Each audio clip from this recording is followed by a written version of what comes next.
नमस्कार, सुस्वागतम, वेलकम। मैं निधि शिमाली अपने YouTube चैनल में आप सभी का स्वागत करती हूँ। आज मैं सबसे प्रिय पर्व, जो कि मेरा सबसे फेवरेट है, उस पर्व की जानकारी लेकर उपस्थित हुई हूँ। ये पर्व है रक्षाबंधन का पर्व। इसको सभी बहनें अपनी भाइयों के लिए बहुत ही चाव से इस पर्व का इंतजार करती है और इस पर्व को धूमधाम से मनाती है। रक्षाबंधन का पर्व अपने आप में भाई बहन के प्रति प्रेम का प्रतीक माना जाता है। रक्षाबंधन इस बार 3 अगस्त को आ रही है। 3 अगस्त यानी रक्षाबंधन का पर्व 3 अगस्त को श्रावण मास की शुक्ल पक्ष की पूर्णिमा के दिन मनाया जाता है और 3 अगस्त को श्रावण मास की शुक्ल पक्ष की पूर्णिमा तिथि आ रही है। अब हम बात कर लेते हैं पूर्णिमा तिथि की। तो पूर्णिमा तिथि 2 अगस्त को रात्रि 9:28 से प्रारंभ हो रही है और 3 अगस्त को रात्रि 9:27 तक ये पूर्णिमा तिथि रहेगी। इसलिए रक्षाबंधन का पर्व 3 अगस्त को ही मनाया जाएगा। इसके अलावा इस बार रक्षाबंधन में कई प्रकार की विशेष बातें हैं जिनकी चर्चा आज मैं अपने इस वीडियो के अंदर करूंगी। सबसे पहले तो इस बार पहली बार ऐसा हो रहा है कि रक्षाबंधन में भद्रा नहीं अड़ रही है, क्योंकि भद्रा 2 अगस्त को रात्रि 9:41 से प्रारंभ होगी, जो कि 3 अगस्त को सुबह 9:28 तक रहने वाली है। यानी जब पूर्णिमा तिथि का प्रारंभ होगा तो पूर्णिमा तिथि स्टार्ट हो रही है और सुबह 3 अगस्त को 9:28 के बाद में पूरे दिन आप धूमधाम से इस पर्व को मना सकते हैं। अपने भाइयों की कलाई पर रक्षा सूत्र को पूरे दिन बांध सकते हैं। पूरा दिन ही शुभ मुहूर्त का रहेगा। देखिए, अब ऐसे शुभ समय की अगर पूरे दिन की बात करूं तो 3 अगस्त को 9:28 मैंने आपको बोला कि तब भद्रा समाप्त हो रही है 9:28 से। तो शुभ समय भी प्रारंभ 9:28 से शुरू हो रहा है और वो रात्रि 9:17 तक रहने वाला है। यानी पूरा दिन ही बहुत ही शुभ है राखी बांधने के लिए, अपने भाइयों की कलाई पर उनकी रक्षा की कामना करने के लिए। तो इस पूरे दिन आप रक्षाबंधन का पर्व बड़ी ही धूमधाम से मना सकते हैं। वहीं पर यदि कुछ पर्टिकुलर जो शुभ समय है, शुभ मुहूर्त है, यदि मैं उनकी बात करूं तो वो शुभ मुहूर्त अब मैं आपको बताने वाली हूं, आप नोट डाउन कर लीजिए। शुभ का चौगड़िया सुबह 9:25 को, 3 अगस्त की बात कर रही हूं, 3 अगस्त को 9:25 से प्रारंभ होगा और ये मुहूर्त रहने वाला है 11:04 तक। तो सबसे पहले शुभ का चौगड़िया, उसके बाद में लाभ का चौगड़िया आने वाला है। वो दोपहर में 4:04 से प्रारंभ होकर दोपहर 5:45 तक रहने वाला है और अमृत का चौगड़िया 5:45 से रात्रि 7:22 तक रहेगा। तो ये 3 मुहूर्त रक्षाबंधन के लिए अति ही शुभ है। इन मुहूर्त में आप अपने भाई की कलाई पर रक्षा सूत्र बांधेंगी तो उसके मंगल कामनाओं में वृद्धि होगी, उनके सौभाग्य में वृद्धि होगी, उनके जीवन में उन्नति में वो वृद्धि होगी। तो ये शुभ मुहूर्त विशेष रूप से आ रहे हैं। साथ ही इस समय आपको ध्यान रखना चाहिए, राहु काल का समय भी पहले ही खत्म हो रहा है। यानी भद्रा के अंदर ही राहु काल समाप्त हो रहा है।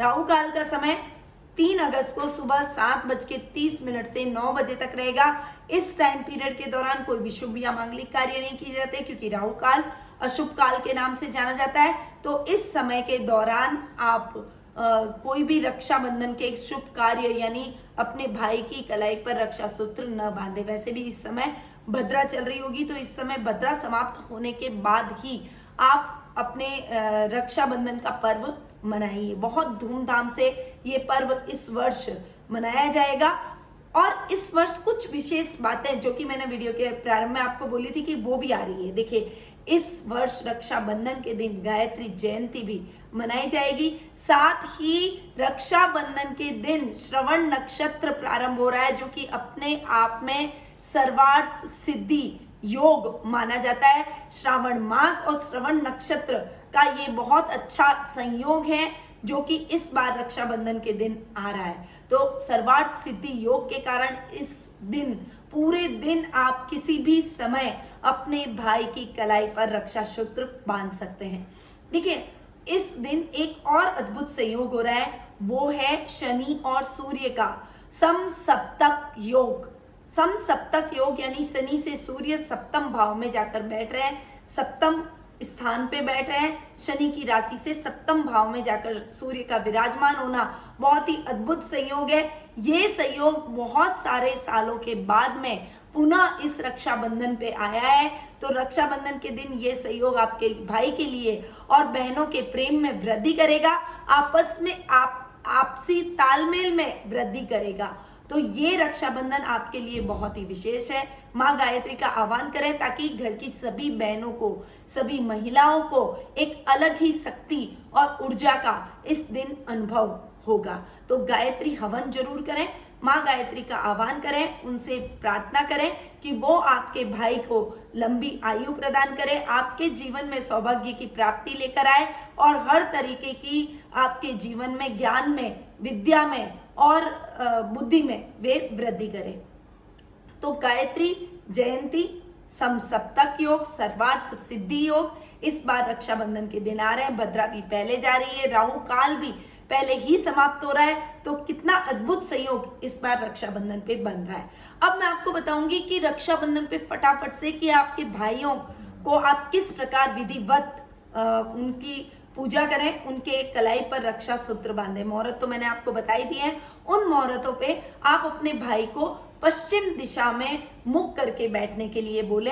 सभी बहनों को सबसे पहले मौली, जो कि बहुत ही पवित्र धागा मानी जाती है और प्रत्येक शुभ कार्य में मौली प्रथम रूप से बांधी जाती है, तो इस मौली को बांधकर अपने भाई के कलाई पर, उसके बाद में आप कोई भी प्रकार की जो भी राखी आपने अपने भाई के लिए खरीदी है वो बांध सकते हैं। पर सबसे पहले आपको मौली अपने भाई की कलाई पर बांधनी है। सबसे पहले पश्चिम दिशा में मुख करवाइए, उसके बाद में अपने भाई के मस्तक पर तिलक लगाइए। यदि आपका भाई आपसे छोटा है तो अंगूठे से आपको भाई के मस्तक पर तिलक लगाना चाहिए, और यदि आपके भाई आपसे बड़े हैं तो आपको इस उंगली से अपने भाई के मस्तक पर तिलक लगाना शुभ माना जाता है। अब आप रक्षाबंधन के दिन तिलक लगाने के पश्चात मैंने आपको पहले बताया कि मौली बांधें, उसके बाद आप अपने भाई की कलाई पर राखी बांधें और गुड़ से भाई का मुंह मीठा करके उसके बाद कोई भी मिठाई जो कि आपके भाई को प्रिय हो वो उसे खिलाइए। बदले में भाई का भी कर्तव्य होता है कि वे कुछ उपहार स्वरूप अपना प्यार अपनी बहनों को समर्पित करें। ये भाई बहनों का प्रेम के प्रतीक के रूप में पर्व मनाया जाता है। ये पर्व हर भाई बहन के लिए बहुत ही महत्व का रहता है। देखिए, इस पर्व के पीछे एक बहुत बड़ी धारणा है कि लक्ष्मी जी ने सर्वप्रथम राजा बलि की कलाई पर रक्षा सूत्र बांधा था और उसके बाद उन्हें नारायण की प्राप्ति हुई थी।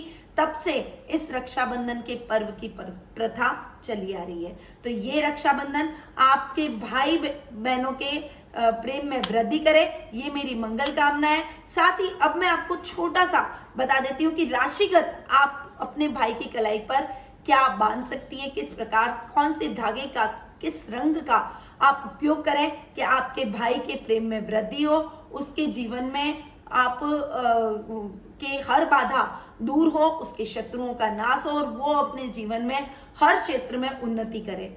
तो सबसे पहले हम बात कर लेते हैं मेष राशि की। आपको अपने भाई की कलाई पर हरे रंग का धागा जरूर बांधना चाहिए, हरे रंग की राखी होनी चाहिए या फिर हरे रंग की मौली का आप उपयोग करें।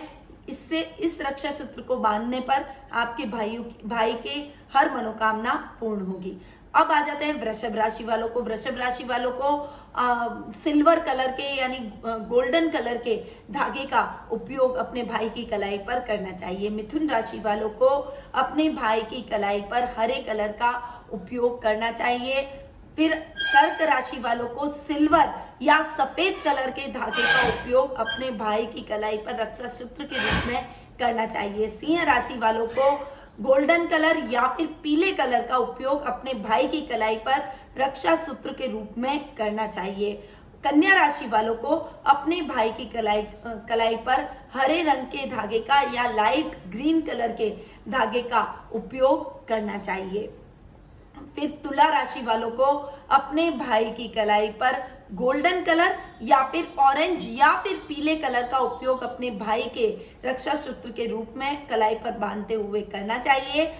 वृश्चिक राशि वालों को अपने भाई की कलाई पर लाल कलर के धागे का उपयोग अवश्य करना चाहिए। मकर राशि वालों को अपने भाई की कलाई पर हल्का नीला या फिर गहरा नीला कलर का रंग उपयोग में करें। इस रक्षा सूत्र से अपने भाई की कलाई पर बांधें और इस कलर की राखी का आप उपयोग करें। वहीं कुंभ राशि वालों को काले या फिर हल्के नीले या फिर गहरे नीले रंग का उपयोग अपने भाई की कलाई पर करना चाहिए। और मीन राशि वालों को पुनः पीले या फिर ऑरेंज कलर के यानी नारंगी कलर के धागे का उपयोग अपने भाई की कलाई पर करना चाहिए। तो इन रक्षा सूत्रों का, इन रंगों का आप उपयोग करके अपने भाई के जीवन में और अधिक आनंद को बढ़ा सकते हैं, आपसी तालमेल और आपसी प्रेम को बढ़ा सकते हैं।